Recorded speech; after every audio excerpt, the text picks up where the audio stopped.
Assalamualaikum warahmatullahi wabarakatuh. Baik anak-anakku sekalian yang saya cintai, hari ini kita akan melanjutkan pembelajaran kita untuk fisika.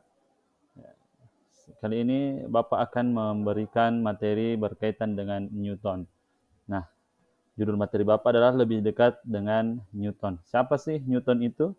Nah, kita bisa lihat ya. Siapa itu Newton? Ini akan kita pelajari nanti, kemudian ini juga akan menjadi tujuan pembelajaran kita. Jadi setelah ini, anak-anakku sekalian sudah bisa mengetahui siapa itu Newton, kemudian bagaimana hukum satu Newton, hukum kedua Newton, dan hukum ketiga Newton. Ya. Nah, siapa sih Newton itu? Ya. Sir Isaac Newton. Nama lengkap dari Newton adalah Sir Isaac Newton. Nah, beliau ini merupakan bukan hanya di fisika, beliau ini terkenal juga di bidang yang lain seperti astronomi, matematika. Itulah hebatnya orang-orang zaman dulu.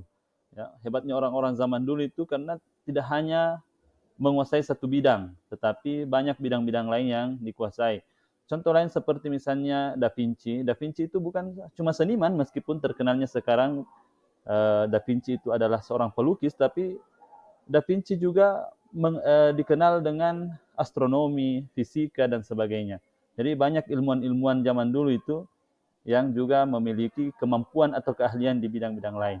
Nah, termasuk ini Sir Isaac Newton. Dari namanya saja tentu kita bisa melihat bahwa beliau ini adalah orang Inggris ya. Sir itu uh, gelar kebangsawanan untuk orang Inggris ya. Seperti zaman sekarang misalnya Sir Alex Ferguson itu kan gelar kebangsawanan untuk orang-orang Inggris ya. Kita lanjut.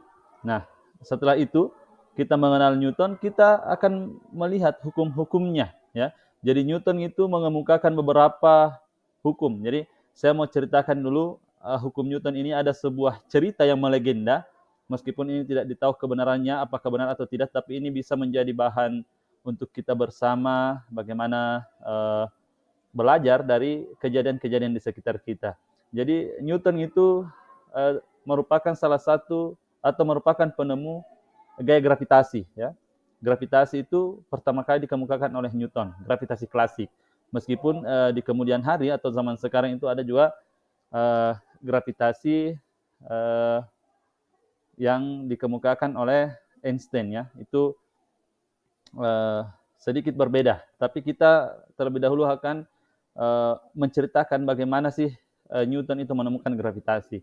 Nah, ini di sini saya tampilkan buah apel, kemudian di sebelah kanan itu ada orang yang melihat buah apel jatuh. Jadi dikisahkan Newton ya, Newton ini sedang duduk termenung di bawah pohon apel ya, di bawah pohon apel sedang duduk termenung. Tiba-tiba dia melihat apel jatuh ya, apel jatuh di depannya. Ada juga yang mengatakan apel jatuh dan mengenai menimpa kepalanya.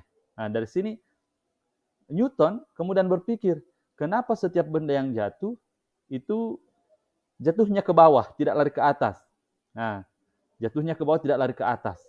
Nah, inilah kemampuan berpikir kritisnya Newton ini. Jadi Bapak harap ini anak-anakku sekalian juga bisa memiliki pemikiran kritis seperti Newton. Ya, jadi melihat keadaan di sekitar kita itu kemudian bertanya, ada apa? Kenapa ini bisa terjadi? Newton menemukan gravitasi seperti ini, maka setelah bertanya seperti itu dalam dirinya, kenapa benda-benda yang jatuh selalu mengarah ke bawah? Kemudian dia merumuskanlah, ya, singkat cerita dia berhasil merumuskan gaya gravitasi, di mana gaya atau percepatan gravitasi itu besarnya, ya, di permukaan bumi itu besarnya 9,8 sekian-sekian meter per sekon kuadrat. Kalau di SMA masih dibulatkan menjadi 10 meter per sekon kuadrat. Ya, tetapi sejatinya itu 9,8 sekian-sekian meter per sekon kuadrat. Satuannya adalah meter per sekon kuadrat. Satuan meter per sekon kuadrat ini menandakan bahwa gravitasi itu adalah percepatan. Ya, materi sebelumnya kita sudah bahas percepatan itu satuannya meter per sekon kuadrat. Kenapa gaya? Ya, kenapa disebut juga gaya gravitasi? Karena ya gaya itu kan apa namanya keadaan yang selalu apa istilahnya gaya atau force itu kekuatan yang selalu mengarahkan benda untuk bergerak. Nah, inilah pergerakan benda ke bawah itu disebut dengan gaya. Ya, meskipun ada gaya berat lagi ke bawah, tapi itu pun dipengaruhi oleh gravitasi. Baik, kita lanjut hukum Newton. Ya, hukum Newton yang pertama itu persamaannya adalah sigma F sama dengan 0. Sebentar baru kita lihat penjelasannya. Atau kita langsung saja. Kemudian hukum 2 dan hukum 3. Jadi ada 3 hukum Newton. Jadi di sini juga perlu diluruskan bahwa beberapa guru itu menyebut hukum Newton 1, hukum Newton 2, hukum Newton 3. Tidak salah, tetapi kurang tepat. Kenapa? Karena bukan Newtonnya yang banyak, tetapi hukumnya. Jadi hukum 1, hukum 2, hukum 3 Newton. Kalau kita bilang hukum Newton 1, berarti Newtonnya ada 1. Hukum Newton 2 berarti hukumnya Newton yang kedua. Tapi Newtonnya 1, hukumnya yang 3. Oke, kita lanjut. Hukum pertama Newton atau hukum 1 Newton. Bunyi hukumnya adalah jika resultan gaya atau jika keseluruhan gaya pada suatu benda sama dengan 0, maka benda yang mula-mula diam akan terus diam, sedangkan benda yang mula-mula bergerak akan terus bergerak dengan kecepatan tetap. Nah, inilah persamaannya sigma F sama dengan 0. Biasa juga disebut dengan inersia atau kemalasan. Ya. Biasa orang di atas mobil itu sedang duduk, tiba-tiba sopirnya mengerem, maka karena tadinya malas untuk bergerak, tiba-tiba bergerak. Itu dipengaruhi oleh hukum 1 Newton. Oleh gaya yang membuat dia terdorong. Ya. Coba bayangkan saja, atau coba kalian praktekkan kalau pulang ke rumah, kalian naik mobil misalnya, ya, tiba-tiba rem mendadak. Nah, itu pasti akan terdorong ke depan. Nah, itulah aplikasi hukum 1 Newton atau kontekstual, secara kontekstual hukum Newton. Yang pertama, hukum 1 Newton. Kemudian, bisa dilihat ini ya di videonya. Ya, bisa juga dibuka di YouTube, silahkan dicari di situ penerapan hukum 1 Newton. Kemudian hukum kedua Newton bunyinya adalah percepatan suatu benda yang disebabkan oleh perubahan kecepatan berbanding lurus dengan besarnya resultan gaya atau gaya yang bekerja pada benda tersebut dan berbanding terbalik dengan massa benda tersebut. Atau biasa disebut sigma F sama dengan M dikali A. Jadi keseluruhan gaya yang bekerja itu sama dengan massa dikali dengan percepatannya. Ya, itu jadi secara keseluruhan gaya-gaya yang bekerja, misalnya ada gaya ke kanan, ke kiri, ada gaya gravitasi, ada gaya berat, itu ketika dia dijumlahkan keseluruhnya itu sama dengan massanya, massa benda tersebut dikali dengan percepatannya. Di sini juga ada videonya. Atau silahkan saja dibuka di YouTube bagaimana penerapan hukum kedua Newton. Kemudian hukum yang ketiga Newton.